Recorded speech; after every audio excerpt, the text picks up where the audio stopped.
জয়গুরু। আবার এভাবে কারোরই এখন ইষ্ট প্রসঙ্গ করার জন্য আহ্বান জানাই শ্রদ্ধেয় ডক্টর অনিল জয়সওয়ালদাকে। জয়গুরু। জয়গুরু দাদা। জয়গুরু। জয়গুরু। জয়গুরু দাদা।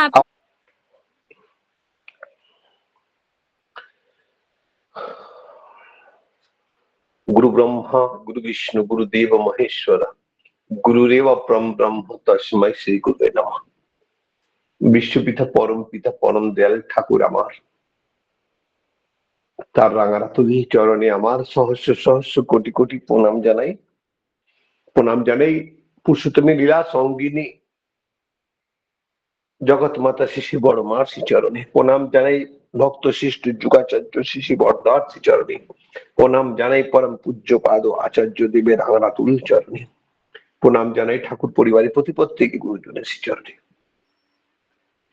সবাই উপবিষ্ট ঋত্বিক দেবতাগণ, পুত পবিত্র পাঞ্জাবাহী কর্মীগণ, আমার গুরুজনেরা, কল্যাণী ভক্তিমতী মায়েরা, ছোট ছোট ভাই বোনেরা, সকলকেই যথার্থে ব্যবহার প্রণাম শ্রদ্ধার আনন্দ জয়গুরু।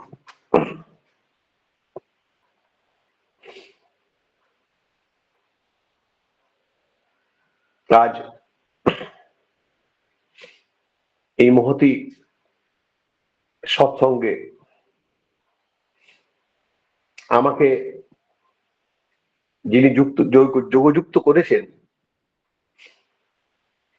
আমি প্রিয় পরমের আতুল চরণে তার সুদীর্ঘ জীবন, সুখময় জীবন, শান্তিময় জীবন, ইষ্টময় জীবন, তার পরিবার পরিজন সবাই আনন্দে থাকুক পরম পিতাকে মাথায় নিয়ে। তার সঙ্গে আজকে জায়গায় যোগযুক্ত হয়েছেন, প্রত্যেকের জীবনের সুখ শান্তি সমৃদ্ধি প্রার্থনা করি আমার শ্রী ভিগু রাতুল চরণে। আপনার প্রত্যেকে ভাগ্যবান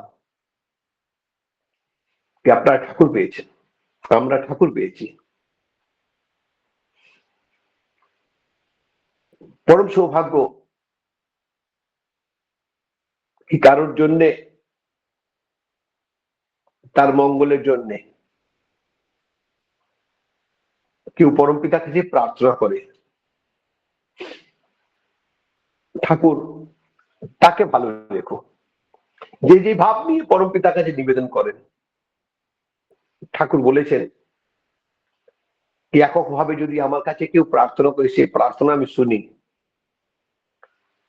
আর যদি সময়গত ভাবে কেউ আমার কাছে প্রার্থনা করে, আমি প্রার্থনা মঞ্জুর করি। তা আমি বিশ্বাস করি আজকে যারা বা যার জন্য প্রার্থনা করেছেন, এটা হচ্ছে নিষ্কাম প্রার্থনা, আর ঠাকুর সেই প্রার্থনায় শোনেন। আপনাদের প্রতি প্রত্যেকে প্রার্থনা মঞ্জুর হয়েছে প্রিয় পরমের আতুল চরণে। আচ্ছা, যদি বলেন প্রার্থনা দুরকম হয়, একটা হচ্ছে সকাম প্রার্থনা, একটা হচ্ছে নিষ্কাম প্রার্থনা। এর ব্যাখ্যা বুঝতাম না, জানতাম না, যদি তিনি দয়া করে না বলে দিতেন।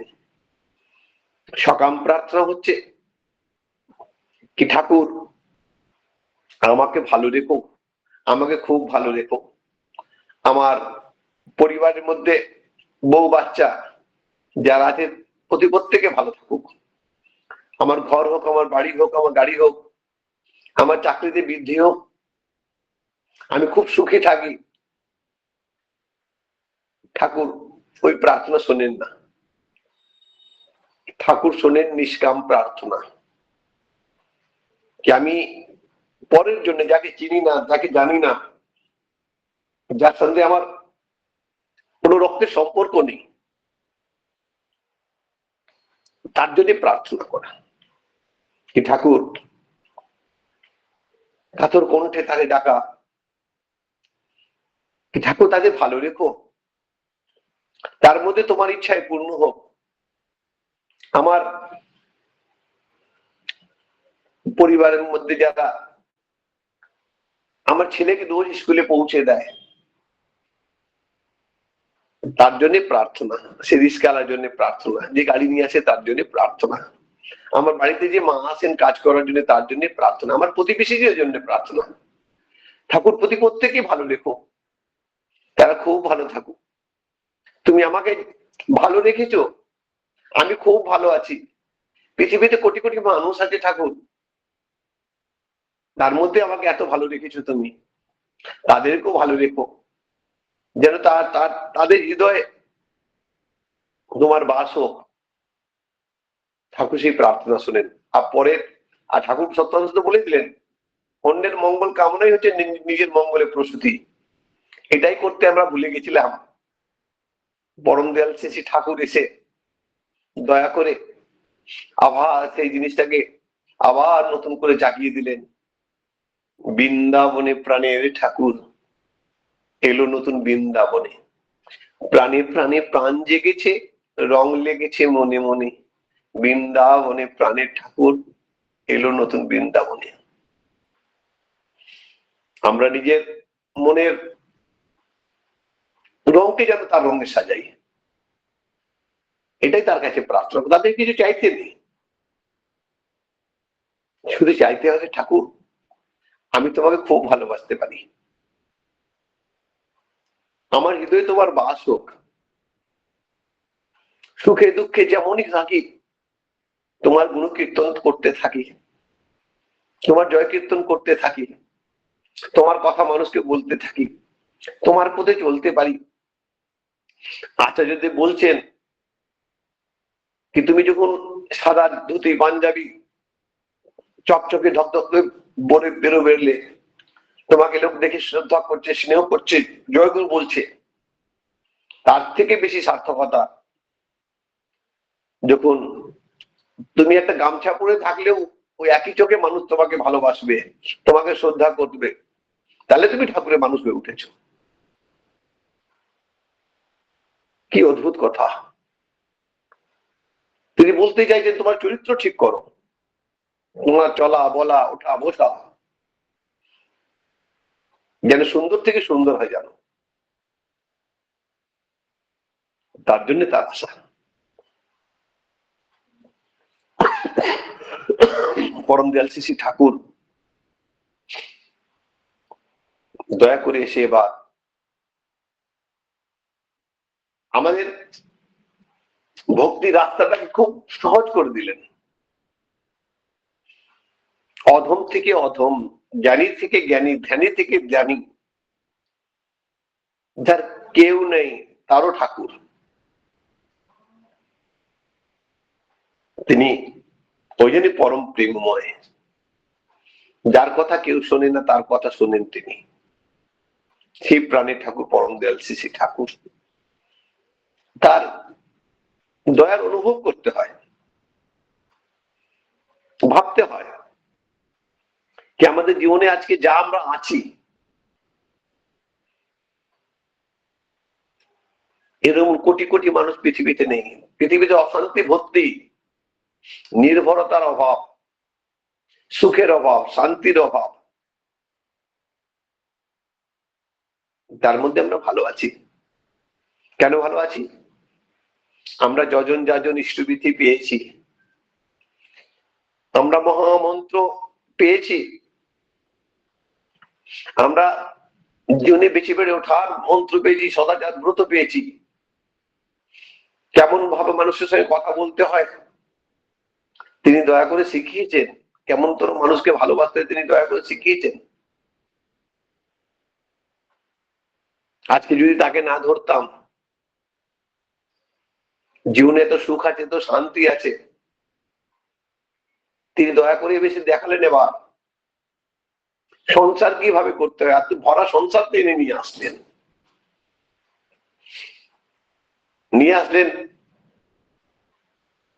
মা বাবা, বড় মা, তার পরিবার পরিজন, ছেলে, মানে দেখালেন তিনি কিভাবে মায়ের সাথে কথা বলতে হয়, মাকে কিভাবে ভালোবাসতে হয়, পিতাকে কিভাবে শ্রদ্ধা করতে হয়, স্ত্রীর সঙ্গে কিভাবে কথা বলতে হয়, ছেলেকে কিভাবে ভালোবাসতে হয়, তিনি দেখালেন। মায়ের কথা বেদ বাক্য, পিতার জন্য হৃদয় ব্যাকুল। তিনি একমাত্র বলতে পারেন, দিন দুনিয়ার মালিক, কি মা, বাবার শরীর খুব খারাপ। তিনি বলছেন কি মা, তুই চিন্তা করিস নে, আমি দেখি তুই সারা রাত কাঁদিস, তোর কান্না দেখে আমার ভালো লাগে না, আমার খুব কষ্ট হয়, বাবার শরীর খারাপ, সংসার চালাতে তোর খুব কষ্ট হচ্ছে, তুই চিন্তা করিস নে, তুই মুড়ি বেজে দিস, আমি স্টিমের ঘাটে গিয়ে মুড়ি বিক্রি করে আসবো, সেই পয়সা দিয়ে বাবার ট্রিটমেন্ট হবে। তিনি দেখালেন কি পিতার জন্য কত কষ্ট সহ্য করতে হয়।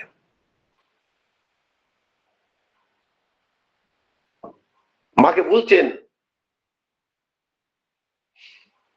ঠাকুর অনুকূল চন্দ্র যখন ছোট, মা খুব শাসন করতেন ঠাকুরকে, কিন্তু ঠাকুরের কোনো প্রতিবাদ নেই।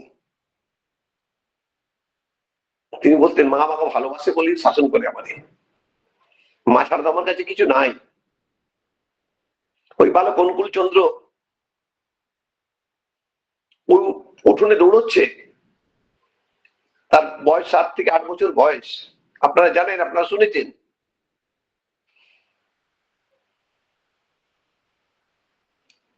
মা বলছেন কি, দৌড়স না, পড়ে যাবি, আজকে তার পরীক্ষা আছে তোর। ওই বালক খেলতে মশগুল, দৌড়চ্ছেন, যখন দেখছেন বারবার ওঠানামা লাফাচ্ছেন, মার কথা যখন শুনছেন না, মার একটা ডান্ডা নিয়ে পিছন থেকে ধাওয়া করেছে ঠাকুর অনুকূল চন্দ্রকে। ঠাকুর অনুকূল চন্দ্র আগে আগে পালাচ্ছেন, মানে বালক অনুকূল চন্দ্র দৌড়তে গিয়ে দেখেন, ধম করে আওয়াজের পিছনে ঘুরেই দেখছেন মা পড়ে গেছে। দৌড়ে এসে পাকা দিয়ে মাকে হাওয়া দিচ্ছেন। মার রাগ তো ছিল ডান্ডা দিয়ে, মা কে হাওয়া দিচ্ছেন, মা তো মাই, মা জড়িয়ে ধরলেন, কি তোর কোথায় লেগেছে? বলছেন, মা আমার লাগেনি, মা আমার লাগেনি। বলছে, না, তোর কোথায় ব্যথা লেগেছে? মা হো করে কাঁদছেন, মাকে জড়িয়ে, ঠাকুরও কাঁদছে। ওই বালক অনুকূল চন্দ্র মাকে বলছে, মা জানিস তো তোর আরো 2টি সন্তান আছে, ঠাকুর 3 ভাই,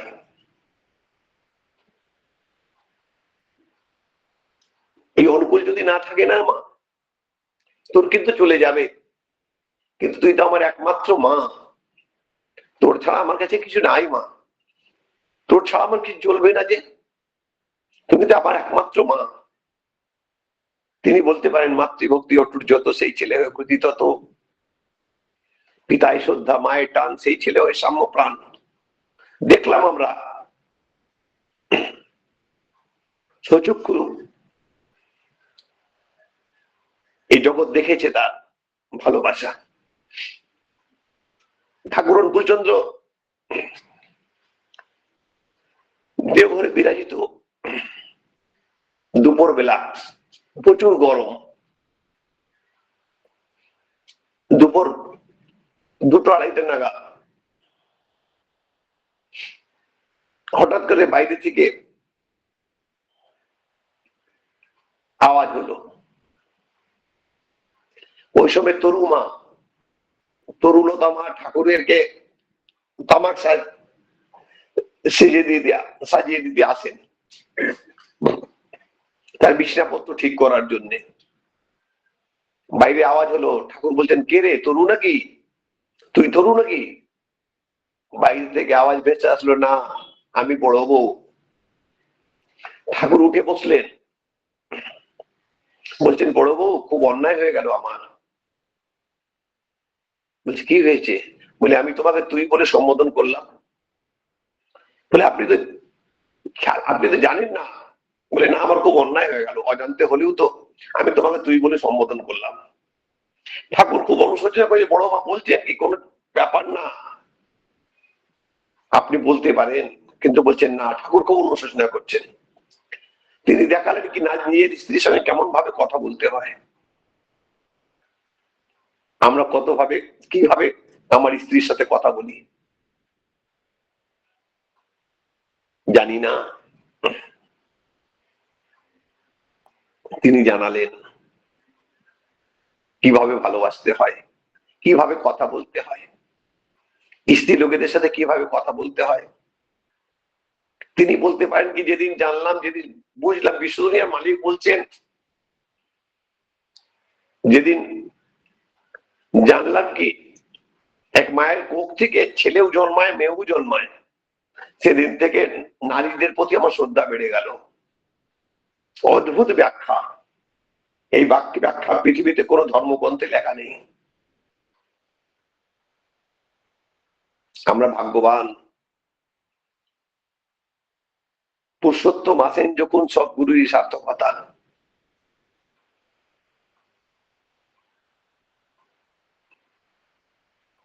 পুত্র আচার্যদেব শ্রী শ্রী বরদা পিতাকে সারা জীবন ঠাকুর বলে গেলেন। সারা জীবন ওই ঠাকুরকে দেখে তিনি পিতা থেকে বেশি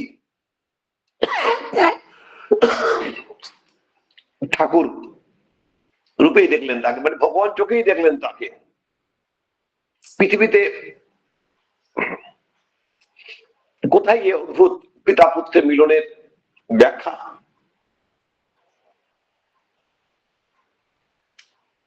তিনি দেখলেন ঠাকুরের ইচ্ছাই পূর্ণ করতে হবে সারা জীবন।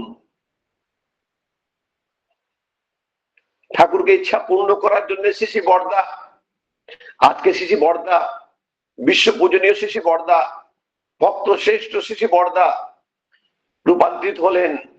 সারা জীবন সুখ ত্যাগ করলেন পরম দয়াল শ্রী শ্রী ঠাকুরের জন্য।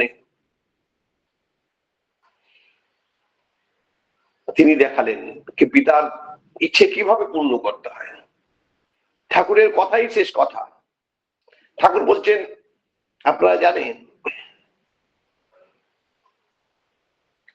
কি আমি আজকে পাবনায় যাব।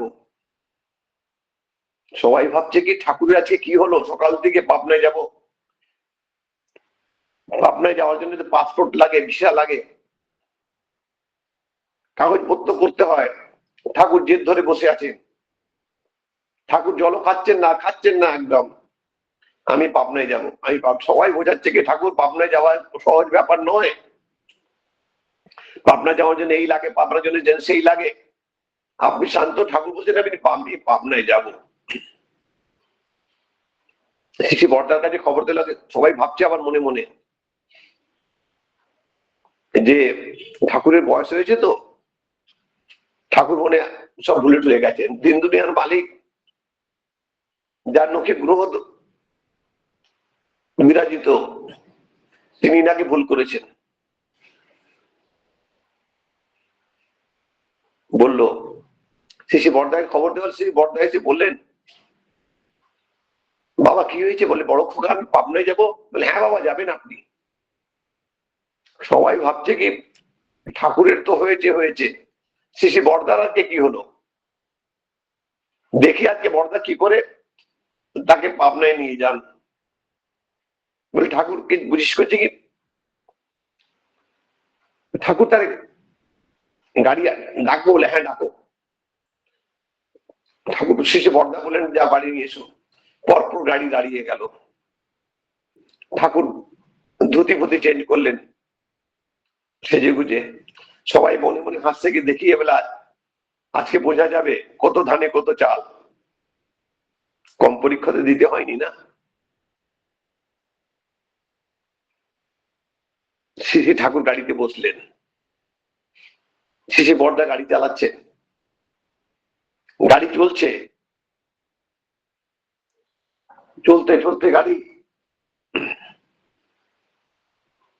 হঠাৎ করে ঠাকুর বললেন, বড় খোকা আমার প্রস্রাব পেয়েছে। বলে বাবা তাহলে গাড়ি ঘোরাই? বলছে হ্যাঁ, গাড়ি ঘোরানো হলো। আপনারা জানেন, সবই জানেন, আমাকে নতুন করে আর বলতে হবে না। আজকে প্রসঙ্গ উঠলো বলে পিতা পুত্রে, স্বামী স্ত্রী, মা ছেলে, পিতা পুত্র বলার ইচ্ছে হলো। অদ্ভুত প্রেম। এই গাড়ি এসে দাঁড়ালো, শেষে ঠাকুর নামলেন, বাথরুমে গেলেন, এসে বসলেন, আর ঠাকুর একবারও বলেননি কি পাবনে যাব। অদ্ভুত ব্যাপার। আমরা প্রত্যেকেই আমরা ভাগ্যবান যে তাকে গুরু রূপে পাওয়া, তারই পবিত্র নাম পাওয়া, পবিত্র মন্ত্র পাওয়া। ভাবতেও আনন্দ হয় যে সৎসঙ্গের ইতিহাস 138 বছরে একটা কলঙ্কময় অধ্যায় কোনো জায়গা নেই। আলোকিত জীবন, সেই সৎসঙ্গের আমরা নাম পেয়েছি, তার সঙ্গে যোগযুক্ত।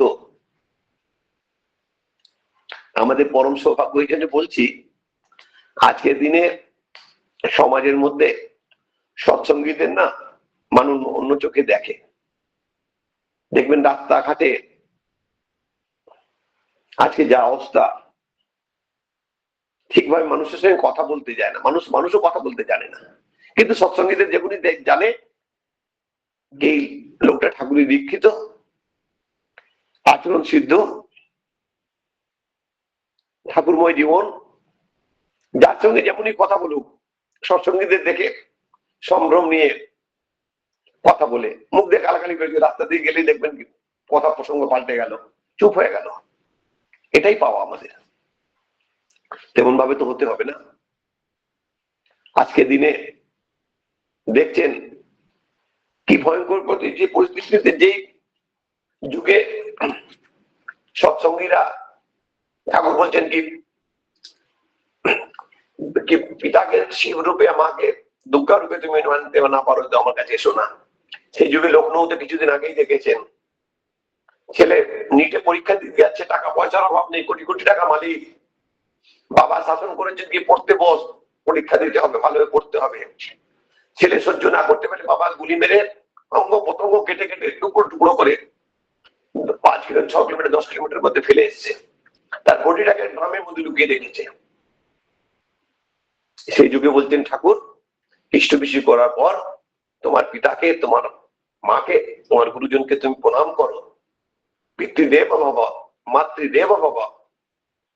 তিনি দেখাচ্ছেন, তিনি বলছেন, এই 3 দিন আগে, এই আমি আজকে যে পাড়ার মধ্যে বসে আছি, এই পাশেই মানে খুব বেশি হলে 5 মিনিট লাগবে না, দুটো ছেলে, জল জয়ন্ত ছেলে, তার মধ্যে একজন তো ঠাকুরের দীক্ষাও নিয়েছিল, কিন্তু অনেক চেষ্টা করেও ইষ্টবিধি করানো গেল না।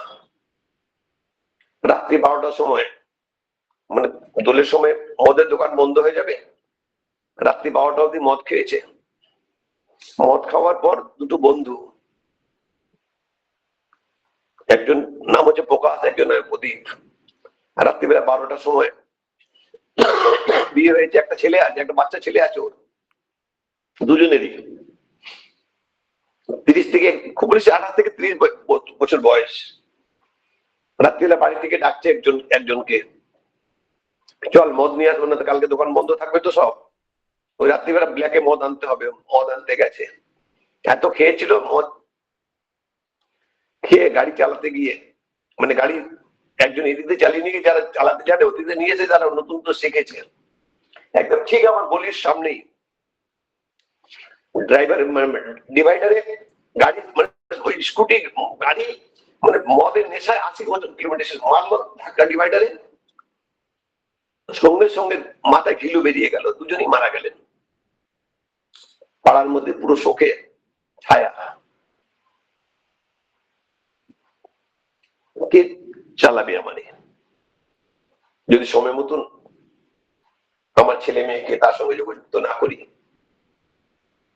সময় মতন তার সাথে নিয়ে সৎসঙ্গে না যাই, যজন যাজন ইষ্টবিধি পড়ায় না কেন, অন্তত আমরা তো বলতে পারি যে আমাদের সৎসঙ্গী পরিবারের ছেলেগুলো যেখানে দুবেলা প্রার্থনা হয়, যেখানে নাম হয়, বাড়ির লোক ঠাকুরের সঙ্গে দীক্ষিত, আচরণ সিদ্ধ, অন্তত বলতে পারি সেই বাড়ির ছেলে রাত্রি 12টার সময় মদ খাওয়ার জন্য বাড়ি থেকে বেরোবে না, বেরোবে না। আমরা খুব সৌভাগ্যবান যে আমার ছেলে রাত্রি, মানে এখন সমাজের মধ্যে ছেলেগুলো 8টা 9টা 10টা বাজলেই না মা বাবা চিন্তা খারাপ হয়ে যায়, কিন্তু সৎসঙ্গী পরিবারের ছেলেগুলো যদি রাত্রি 12টা অবধি যদি না বেরে না, মা বাবা চিন্তা থাকে না, অন্তত জানে অন্তত মদ খেয়ে বাড়িতে ঢুকবে না। এটাই আমাদের পাওনা। আসুন না তাকে ভালোবাসি, আবার প্রাণে প্রাণে প্রাণ জেগেছে, মন রং লেগেছে মনে মনে। এই দোল উৎসবে আমার মনে রং লাগাই, আমার পরিবার পরিজন সবাইকে নিয়ে তার রঙে নিজের শরীর জীবনকে রাঙাই, তার গুণকীর্তন গেয়ে উঠি। ঠাকুর তুমি আছো তাই জীবনে সব আছে আমার, আমার জীবনে কান্ডারি তুমি। আজকে আচার্যদেব বসে দেওঘরে একই সুরে সুর বেঁধে মানুষকে বাঁচানোর জন্য হাজার হাজার মানুষ ছুটে যাচ্ছে, বাঁচার তাগিদে নির্ভরতা নিয়ে। আবার তিনি যা বলছেন সেটা নিষ্ঠাভাবে যদি পালন করছে, তাদের সমস্যা সমাধান হয়ে যাচ্ছে। আর কি চাই আমাদের? আমাদের বলার জায়গা আছে, আমাদের নিবেদনের জায়গা আছে, আমাদের নির্ভরতার জায়গা আছে, আমাদের ভালোবাসার জায়গা আছে, আমাদের প্রেমের জায়গা আছে। অন্তত আমাদের পরিবারের ছেলে মেয়ে অন্তত জীবনটা বেগতিক হবে না। ওমা আমার টাইম শেষ হয়ে গেছে। আচ্ছা দাদা, আগে প্রিয় বড়রা তুমি চরণে প্রার্থনা করি যেন সারা জীবন তার গুণ কীর্তন করতে পারি। আমার মা বাবা, যার মা বাবা আছেন, অন্তত তাদের মুখে হাসি ফোটাতে পারি, তাকে কেন্দ্র করে আমার জীবন হোক। দান ধ্যান কিছু করতে হবে না, যদি আমার মা কি খেতে চান, মা কি করতে চান, মায়ের কি ভালো লাগে, ইচ্ছাটা যদি পূরণ করতে পারি, তীর্থ থেকে বড় তীর্থ হয়ে উঠবে। আমার পিতাকে আমার চলার মধ্যে দিয়ে আমার পিতা আনন্দে মন বলতে পারে আমার ছেলে যাচ্ছে, আবার আমাকে দেখে বলবে তার বাবা যাচ্ছে। এটাই পাওনা জীবনে হবে। প্রিয় কর্মে শ্রীচরণে প্রার্থনা করি আপনার প্রতি প্রত্যেকে ভালো থাকবেন, খুব ভালো থাকবেন। এই নাম ধ্যান মহাযজ্ঞ চলতে থাকুক, সবার মন থেকে জীবন থেকে ব্যথা মুছে যাক, আবার নতুন রূপে দাঁড় হতে পারি। জয় গুরু, বন্দে পুরুষোত্তম। জয় গুরু। জয় গুরু দাদা, জয় গুরু। আজ বলার অবস্থা ভালো না। জয় গুরু, জয় গুরু, জয় জয় গুরু। গুরু। আমার সাথে দাদা খুব সুন্দর করে আলোচনা করলেন যে নিষ্কাম প্রার্থনা সে ঠাকুর মঞ্জুর করেন, আর সকাম প্রার্থনা ঠাকুর শোনেন না। অপরের মঙ্গল কামনায় নিজ মঙ্গলের প্রসূতি। কেমন করে সংসারে সবার সঙ্গে থাকতে হয়, সবাইকে কেমন করে ভালোবাসতে হয় তিনি এসে দেখালেন। তার ছিল অগাধ মাতৃভিত্তি। তিনি নারীদেরকে খুব সম্মান করতেন। পিতার ইচ্ছা পূরণ করতে হয় কেমন করে তা শিশি বর্দা নিজের জীবনে করিয়ে দেখিয়েছেন। আর তাই তাকে ধরলে, তার বিধিবিধানগুলো যদি মেনে চলি, তাহলে আমাদের ঈশ্বর প্রাপ্তির পথ প্রশস্ত হয়। কারণ আমাদের মানব জীবনের একমাত্র উদ্দেশ্য ঈশ্বর প্রাপ্তি। তা যদি তাকে ধরে তার বিধিবিধানগুলো মেনে চলি, তবেই আমাদের পথ প্রশস্ত হবে।